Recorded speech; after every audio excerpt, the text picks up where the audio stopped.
Hoy quiero compartir con usted acerca de la oración y cómo estar en un lugar de oración.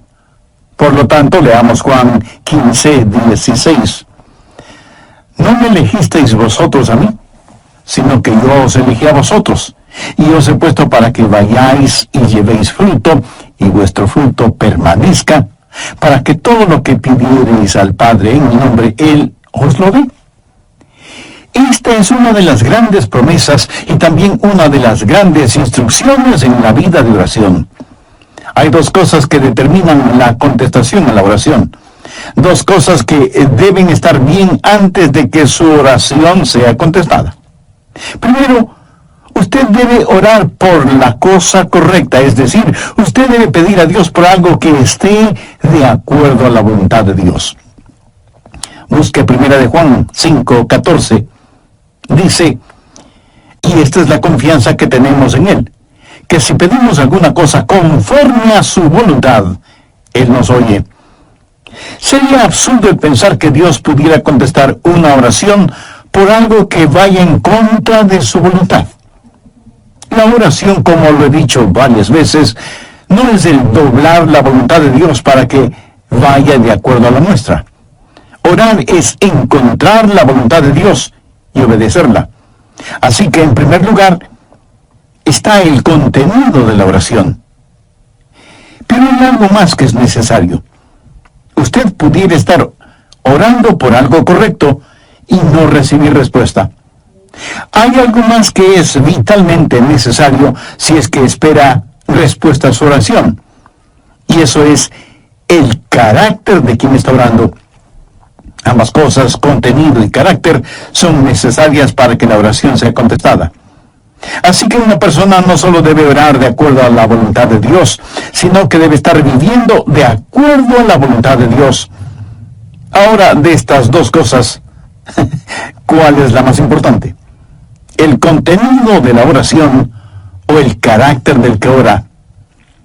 Lo segundo es más importante que lo primero. ¿Por qué? Porque si usted tiene un carácter justo, correcto, y está viviendo de acuerdo a la voluntad de Dios, entonces Dios puede enseñar de su voluntad. La cosa más importante no es el que usted sepa cómo orar. La cosa más importante es que usted esté calificado para orar. Porque si no lo está, entonces usted tiene que aprender cómo orar. Escuché de un entrenador de básquetbol que, manejando por el campo, vio a un jovencito de casi 2 metros de altura. Se le acercó y le dijo, ¿sabes? Puedo darte una beca para el colegio. Me gustaría que juegues básquetbol en nuestro equipo. El joven le contestó, señor, no tengo ni idea de cómo se juega básquetbol. Y el entrenador le dijo, oh, no te preocupes por eso. Nosotros te enseñaremos a jugarlo porque ya tienes la talla física para hacerlo. ¿Sabe? Dios nos puede enseñar a orar si espiritualmente somos altos. Es decir, si somos lo que debemos ser, entonces Dios puede enseñarnos su voluntad. Su vida de oración no puede ser más grande que su vida personal. La porción bíblica que estoy compartiendo con usted hoy ha sido un gran desafío para mi vida. De hecho, me ha motivado a examinar mi vida y a arrepentirme de algunas cosas. Yo quiero que mi vida sea la clase de vida en la cual Dios se complazca y diga, le voy a enseñar a Adrián mi voluntad y voy a contestar sus oraciones. Usted puede orar por las cosas correctas y sin embargo su oración puede no ser contestada. Y usted no sabrá qué es la cosa correcta aunque ore por ella, si es que no está en la voluntad de Dios, si es que no está viviendo la voluntad de Dios. Cuando Israel ganó la batalla en Jericó, muy cerca de Jericó había un pueblito insignificante llamado Ai. Después de haber conquistado la gran ciudad de Jericó, conquistar ese diminuto pueblito de Ai parecía la cosa más fácil del mundo. Sin embargo, los israelitas fueron derrotados por los habitantes de Ai. Fueron avergonzados y fueron humillados. Y Josué, con su rostro en tierra, oró a Dios y le preguntó por qué había permitido que eso sucediera, como tratando de responsabilizar a Dios por la derrota. Y Dios le dijo: Josué, levántate. Israel ha pecado. En otras palabras, Dios le dijo: Josué, la oración no es la cosa más importante en este momento. Lo más importante ahora es que estén bien conmigo. Verá, la oración es una especie de cortina de humo con la cual podamos ocultar nuestro pecado. La Biblia claramente lo dice en el Salmo 66:18. Si en mi corazón hubiese yo mirado la iniquidad, el Señor no me habría escuchado. Es la vida la que ora. Usted puede predicar aún sin estar bien con Dios. Y debo confesar con vergüenza, pena y arrepentimiento que algunas veces yo he sido culpable de eso. Usted puede enseñar sin estar bien con Dios. Es más, usted puede testificar sin estar bien con Dios. ¿Sabe por qué? Porque todo esto lo hacemos de persona a persona. Usted no conoce mi corazón. Solo me está escuchando. Y está probablemente diciendo: espero que esté en lo correcto, pastor. Creo que usted es un buen hombre. Bueno, espero que usted crea que lo soy, porque, dicho sea de paso, creo que lo soy. Usted puede tener un maestro con el don de conocimiento y de expresión, y lo que enseña es bueno. Usted puede testificar, y sin embargo su corazón no estar bien con Dios. Pablo dijo en Filipenses 1:16, los unos anuncian a Cristo por contención, pensando añadir aflicción a mis prisiones. Y en el verso 18 hace una profunda declaración. ¿Qué pues? Que no obstante, de todas maneras, o por pretexto o por verdad, Cristo es anunciado. Y en esto me gozo, y me gozaré aún. Usted podría cantar, enseñar, testificar y aún predicar sin estar bien con Dios. No digo que debería hacerlo, sino que podría hacerlo. Pero definitivamente usted no puede orar sin estar bien con Dios. ¿Sabe por qué? Porque las otras cosas son de persona a persona y nosotros nos podemos engañar mutuamente. Pero la oración es del hombre a Dios. Y usted no puede engañar a Dios. Y francamente, esa es la razón por la que muchos no oran. No pueden engañar a Dios. Así que seguimos haciendo todas estas otras cosas, pero cuando se trata de la oración, no queremos orar porque sentimos que Dios nos conoce y nosotros, en verdad, no queremos mirar el rostro de Dios. Cuando usted se desvía espiritualmente, la primera cosa que desaparecerá de su vida será su vida de oración. Cuénteme acerca de su vida de oración y yo le diré qué clase de relación tiene con Dios. Cuando usted apostata, lo primero que dejará no será necesariamente el ganar almas, o el enseñar, o el predicar, o el cantar, o su trabajo en la iglesia, o ser miembro de algún comité, o ser anciano o diácono de su iglesia. No. Lo primero que desaparecerá de su vida será la oración. Porque su vida de oración tiene que estar bien antes de que pueda orar. Nuestra naturaleza carnal no quiere orar. Y hablo de una vida de oración, no el balbucear unas cuantas palabras religiosas. La clase de vida de oración que usted viva será la mejor evidencia de cuán espiritual es. Y lo que es usted en privado delante de Dios, eso es lo que es. Y la razón por la que muchos no oramos es porque no somos demasiado. Y como la oración es una doble avenida, Dios y el hombre y Dios, usted no puede falsificar esta relación por mucho tiempo. A veces, forzadamente, se encuentra en una reunión de oración y dice una oración que ya la tiene memorizada. Y todos tenemos esa clase de oraciones, como para quedar bien cuando nos piden que oremos. Pero de lo que estoy hablando es de una genuina comunión con Dios. La parte más importante de su vida de oración es la condición de su corazón. Anote al margen Santiago 5:16. La oración eficaz del justo puede mucho. Y el Salmo 66, 18, si en mi corazón hubiese yo mirado a la iniquidad, el Señor no me habría escuchado. Busque la primera epístola de Juan, capítulo 3, verso 22. Y cualquier cosa que pidiésemos, la recibiremos de Él, porque guardamos sus mandamientos y hacemos las cosas que son agradables delante de Él. Ahora, si usted no guarda sus mandamientos y no hace lo agradable delante de Él, no espere que sus oraciones sean contestadas. Las oraciones contestadas no son para los rebeldes. El contenido de la oración y el carácter de quien ora son cosas necesarias a fin de que la oración sea contestada. Vamos ahora al Evangelio de Juan, capítulo 15. Quiero compartir con usted 3 principios para tener una vida correcta para poder orar. Juan 15, desde el verso 1. Yo soy la vid verdadera, y mi Padre es el labrador. Todo pámpano que en mí no lleva fruto, lo quitaré. Y todo aquel que lleva fruto,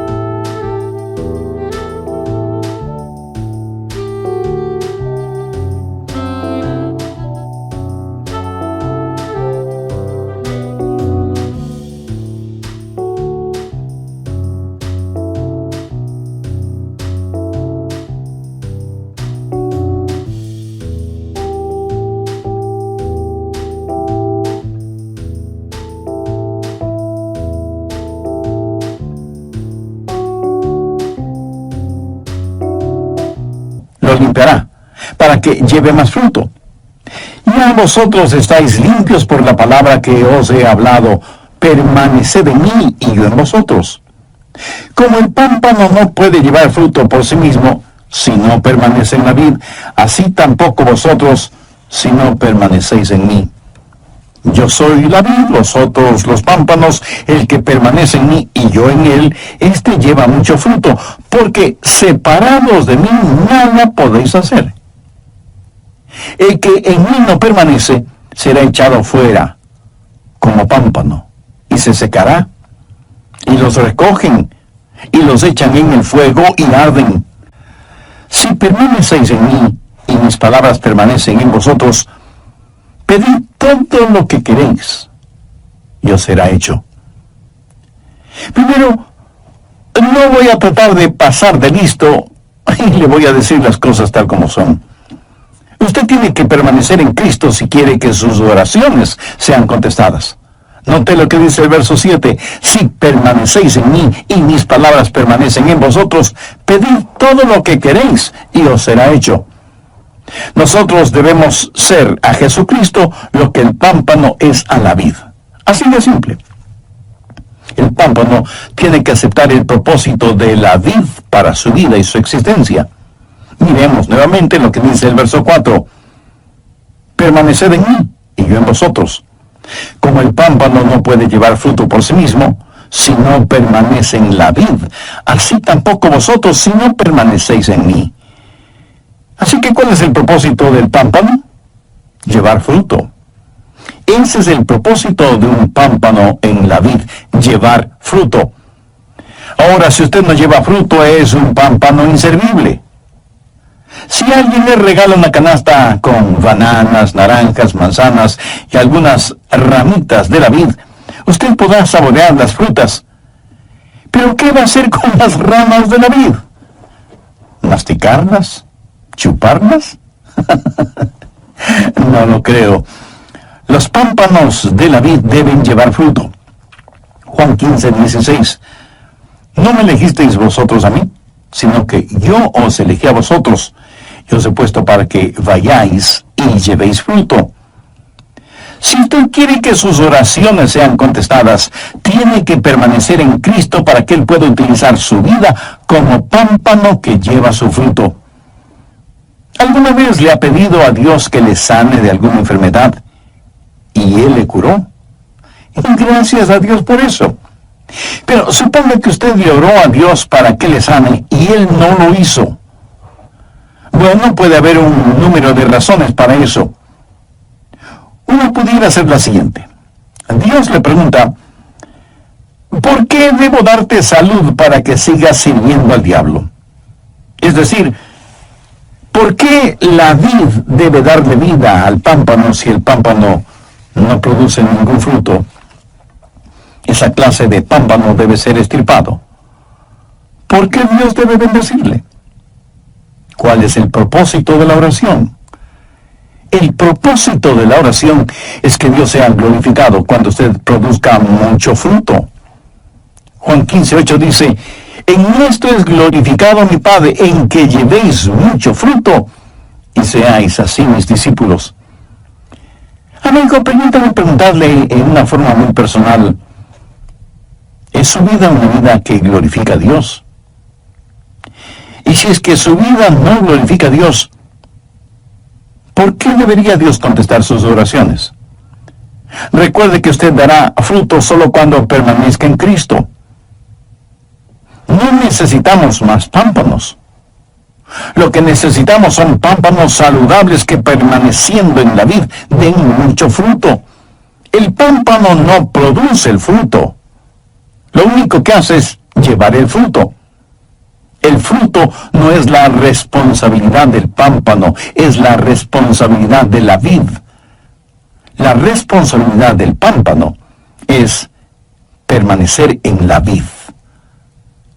¿Le parecería correcto el pedir a Dios que le bendiga financieramente cuando no tiene ninguna intención de dar para la obra de Dios por medio de su iglesia o de organizaciones misioneras? ¿Le parecería lógico el orar que Dios le dé buena salud cuando su cuerpo lo ha dedicado para sus propios placeres y no para que sea la morada del Espíritu Santo? ¿Cree usted que sería correcto el orar por sus familiares, vecinos y amigos perdidos cuando usted no quiere ser el instrumento de Dios para ese propósito y está esperando que Dios envíe a otra persona para que haga ese trabajo? ¿Cree que es correcto orar por alguien que necesita ayuda, que necesita una mano compasiva de misericordia, y a lo único que se compromete usted es a orar, pero no a ayudar en forma práctica? Déjeme decir todo esto de otra forma. Estaría bien que el pámpano le orara a la vid y le dijera: veo que vas a producir muchos racimos de jugosas uvas, y no estuviera dispuesto a llevar algunos de esos racimos. Si no permanecemos en la vid, si como pámpanos no estamos dispuestos y listos para cumplir el propósito de la vid, ¿por qué Dios debería derramar sus bendiciones sobre nosotros? Veamos nuevamente el verso 7. Si permanecéis en mí y mis palabras permanecen en vosotros, pedid todo lo que queréis y os será hecho. Si usted todavía no es un pámpano en la vid, le invito a orar de la siguiente manera: Señor Jesús, yo deseo ser uno de tus pámpanos. Deseo tu vida fluyendo a través de la mía. Pero antes necesito que perdones mis pecados, me limpies, me sanes y me salves. Agradezco tu sacrificio por mí en la cruz del Calvario y pido tu ayuda para llevar el fruto que tú quieres que lleve. Hazme la clase de persona que tú quieres que sea. Y ven este mismo momento a mi corazón bien con Dios. No digo que debería hacerlo, sino que podría hacerlo. Pero definitivamente usted no puede orar sin estar bien con Dios. ¿Y sabe por qué?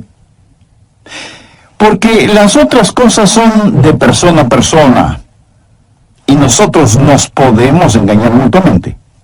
Pero la oración es del hombre a Dios y usted no puede engañar a Dios. Y francamente, Esa es la razón por la que muchos no oran. No se puede engañar a Dios. Así que seguimos haciendo todas esas otras cosas, pero cuando se trata de la oración, no queremos orar porque sentimos que Dios nos conoce y nosotros en verdad no queremos mirar en el rostro de Dios. Cuando usted se desvía espiritualmente, la primera cosa que desaparecerá de su vida será su vida de oración. Cuénteme acerca de su vida de oración y yo le diré qué clase de relación tiene usted con Dios. Cuando usted apostata, lo primero que dejará no será necesariamente el ganar almas, o el enseñar, o el predicar, o el cantar, o su trabajo en la iglesia, o ser miembro de algún comité, o ser anciano o diácono en su iglesia. No. Lo primero que desaparecerá será su vida de oración. Porque su vida de oración tiene que estar bien antes de que pueda orar. Nuestra naturaleza carnal no quiere orar. Y hablo de una vida de oración, no de balbucear unas cuantas palabras religiosas. La clase de vida de oración que usted viva será la mejor evidencia de cuán espiritual es. Y lo que es usted en privado delante de Dios, eso es lo que es. Y la razón por la que muchos no oramos es porque no somos demasiado. Y como la oración es una doble avenida, Dios y el hombre y Dios, usted no puede falsificar esta relación por mucho tiempo. Escuche lo siguiente muy atentamente. No ore por nada que no esté dispuesto a que Dios lo haga por intermedio suyo. No estoy diciendo que Él siempre lo hará por su intermedio. Si lo que pide no está de acuerdo a la voluntad de Dios, le puedo asegurar, bajo la autoridad de la palabra de Dios, que Él no lo hará.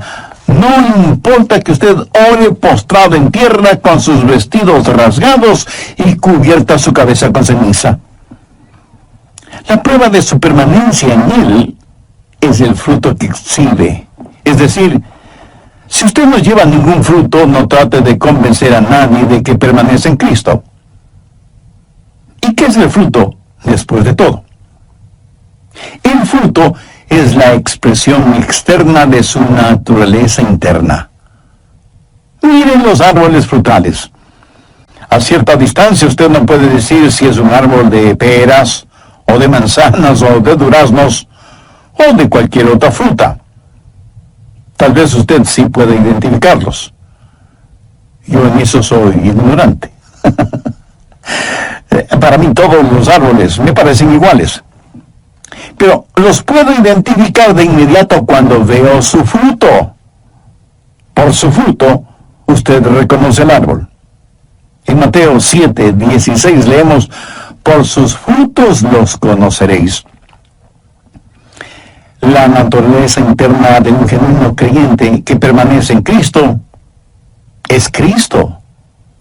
Cuando usted permanece en Cristo, la naturaleza de Jesús va a estar en usted, así como cuando un pámpano permanece en la vid, la misma naturaleza de la vid va a estar en ese pámpano. O sea, la misma vida de Jesús estará en usted si usted permanece en Cristo.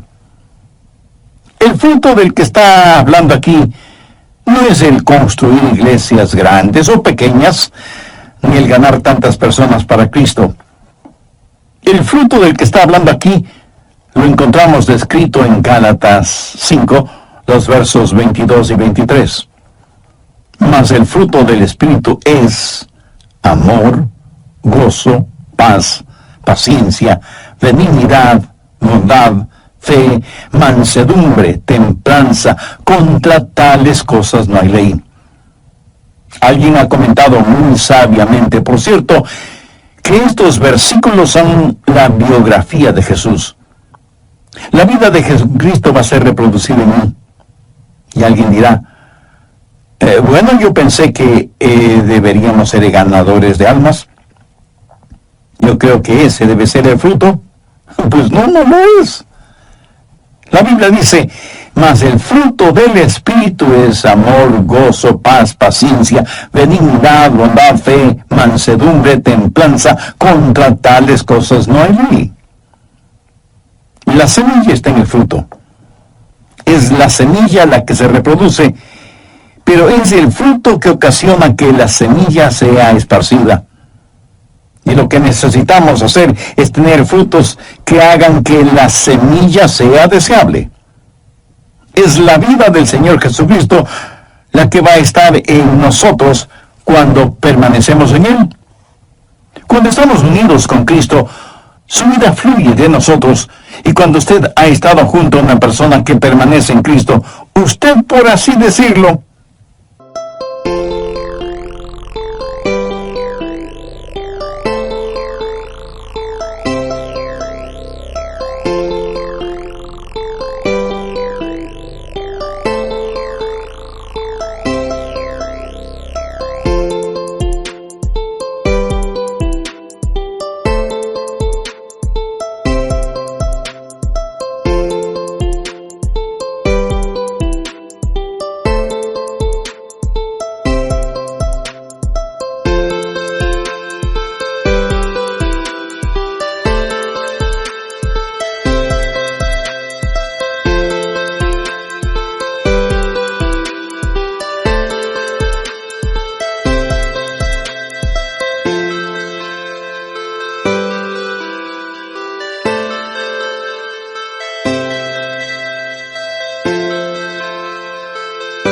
ha estado junto a Jesús. Usted me dirá, pastor, eso está un poquito exagerado. No, de ninguna manera. Amigo, Dios está en nosotros. Él habita en nuestra humanidad. Pablo, escribiendo a los hermanos en Galacia, les dijo, ya no vivo yo, mas vive Cristo en mí. ¿Sabe cuál es el problema? La gente está teniendo contacto con iglesias, denominaciones, programas y estructuras. Y lo que la gente realmente necesita es tener contacto con Jesucristo. Necesitan conocer a Jesús. La vida de Dios necesita fluir de nosotros. Y cuando la vida de Dios emane, salga de nosotros, es cuando daremos fruto, y fruto que permanezca. Veamos una vez más Juan 15:16. No me elegisteis vosotros a mí, sino que yo os elegí a vosotros, y os he puesto para que vayáis y llevéis fruto. Si usted, el pámpano, no está dando ningún fruto, es que no está permaneciendo en Cristo, que es la vid. Usted está rechazando a aquel que le ha escogido y le ha ungido para que dé fruto, y para que su fruto permanezca. Otra vez diré que el fruto del que estamos hablando no es ningún edificio, porque a la larga todos los edificios se convertirán en ruinas. Solo espere que pase el tiempo. Y con ese pasar del tiempo, el frío pero real aliento de la destrucción terminará con edificios y todo lo demás. Todo lo que el hombre construye, el hombre lo puede destruir, o el tiempo lo hará. Pero lo que usted hace en el poder del Espíritu Santo de Dios nunca jamás será destruido. Ese fruto permanecerá, será eterno. Todo lo demás será como madera, heno y hojarasca frente al tribunal de Cristo. Por los países del mundo viajan algunos evangelistas que han memorizado algunos cuantos mensajes evangelísticos. Y yo no estoy en contra de eso. Pero ellos dicen, hemos tenido tremendas reuniones. 500 personas hicieron decisiones de fe. Bueno, si usted quiere saber si fueron tremendas reuniones evangelísticas, regrese un año después y vea si hay 500 discípulos.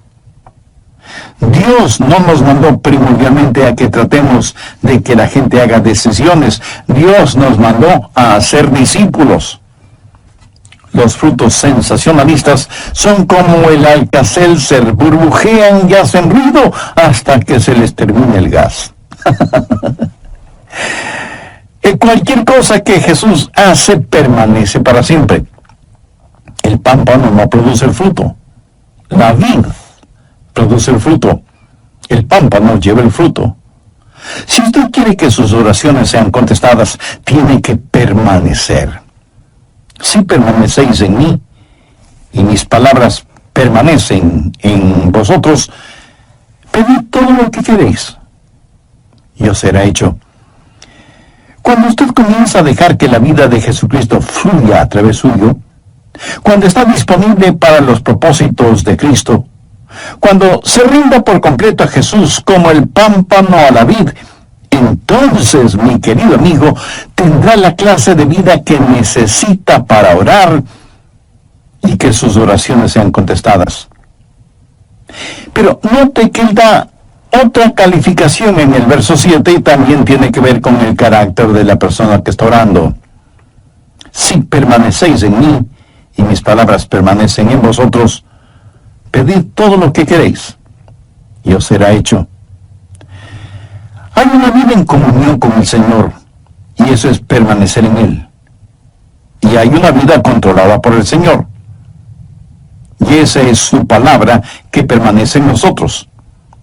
Y estas dos cosas construyen un carácter y ese carácter será evidente en la vida de quien ora.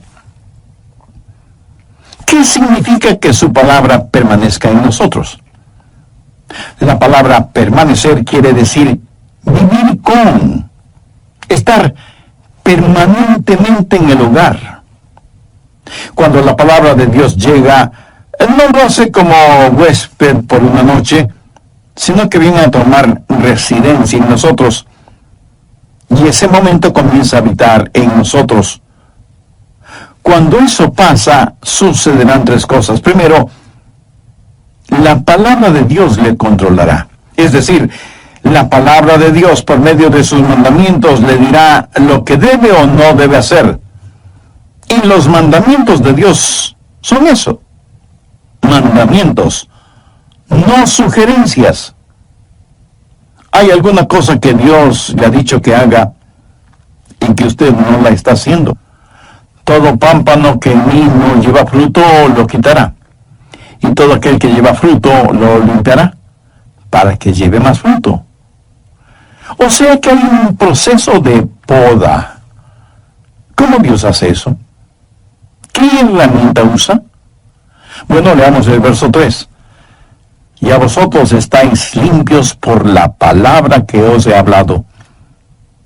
¿Notó eso? La palabra de Dios es la podadora. La palabra de Dios es la que le controla. La palabra de Dios es la que le limpia. ¿Alguna vez usted ha sido recortado o podado? Si no lo ha sido, eso quiere decir que no pasa mucho tiempo en la palabra de Dios. ¿Sabe lo que Dios poda en nosotros? Y usted me dirá, el pecado.